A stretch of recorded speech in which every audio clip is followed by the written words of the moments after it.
Do subscribe to Ekeeda channel and press bell icon to get updates about latest engineering, HSC and IIT JEE main and advanced videos.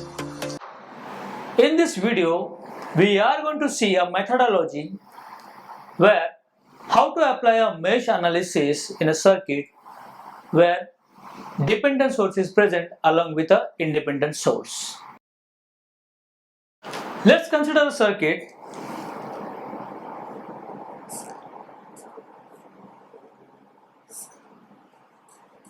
with a combination of independent and dependent sources.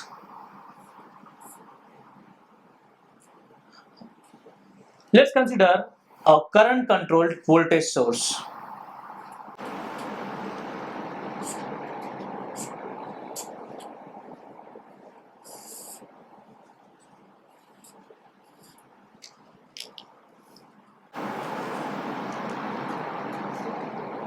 I randomly give the values.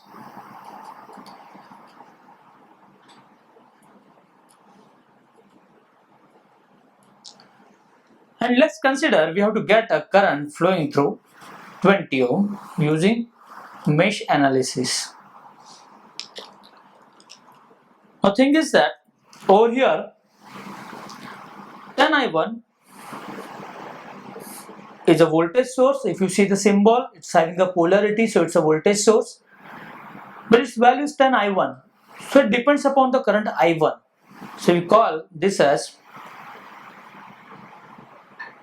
current controlled voltage source.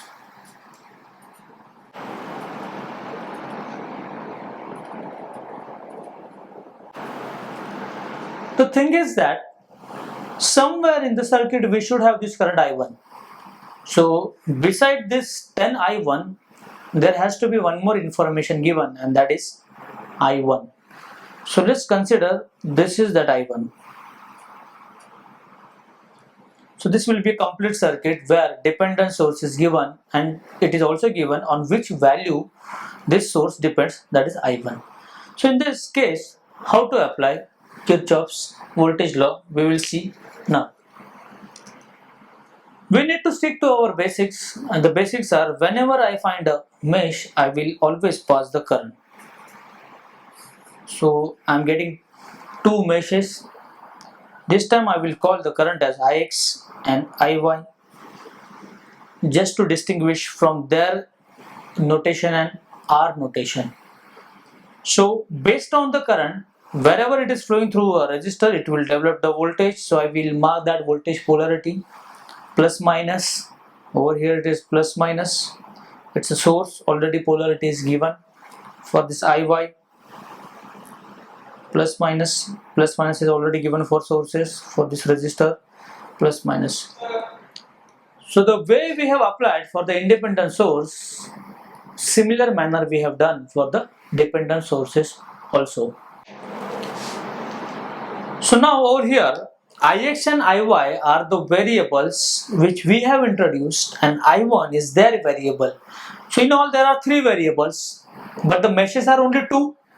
So thing is that we need to reduce one variable, and we have to always reduce variable given by them.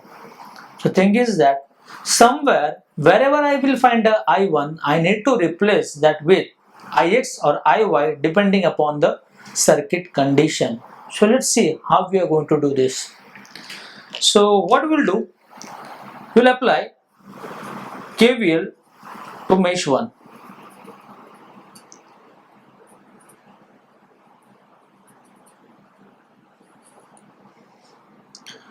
So let's start from this point. So from here to here, plus minus 5. Remember, we have to introduce our variable only as far as possible. So instead of writing plus minus, that is a minus 5I1, I will write it is minus 5Ix, because Ix is our variable. Plus minus 10Ix minus plus 10Iy plus minus, it's a voltage source, so it's a minus 10I1 as it is, and we have to close the loop through this 10 volt, which is minus plus. So plus 10 equal to 0. So what I have done, simply I have applied KVL to mesh 1, but the problem over here is I should get Ix and Iy only, but here I am getting this 10I1 as a third variable which I need to replace, and that replacement is done with the help of substitution equation.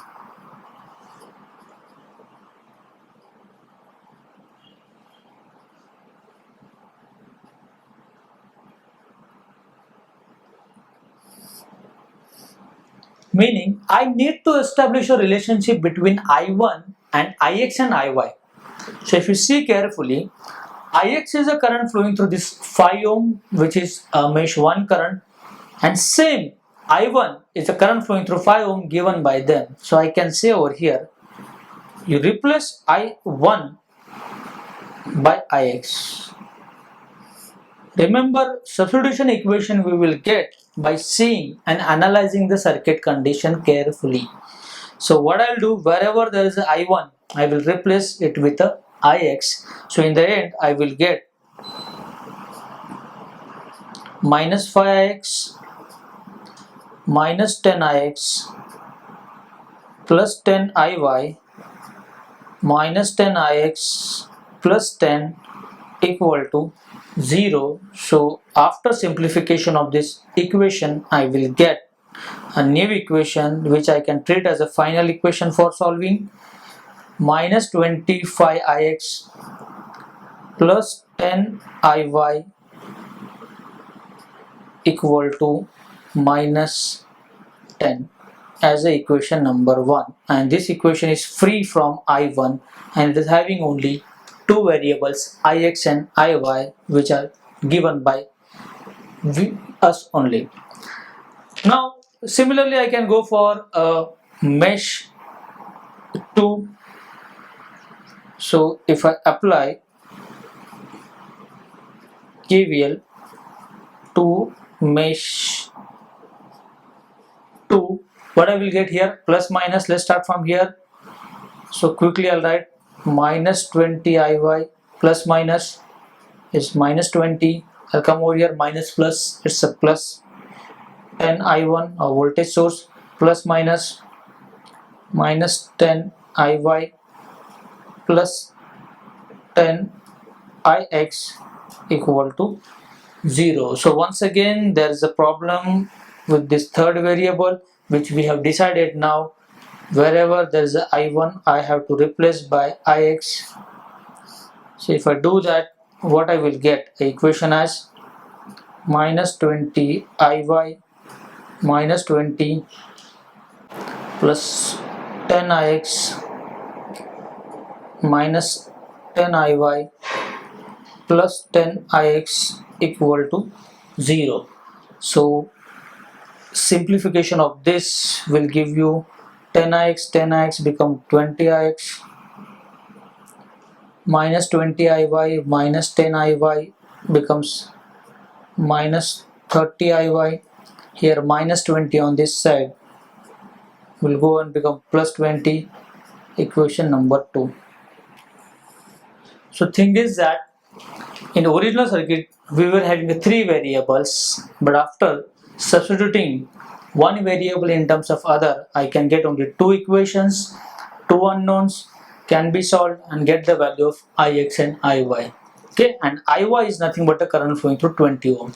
So this part you can solve and verify the answer Iy, because in subsequent videos we are going to see problems where one or more dependent sources are present, and there we will solve the problems till the last answer. Okay, so in this video we have just restricted ourselves up to the methodology where dependent source is present, how to reduce the number of variables and get the answer.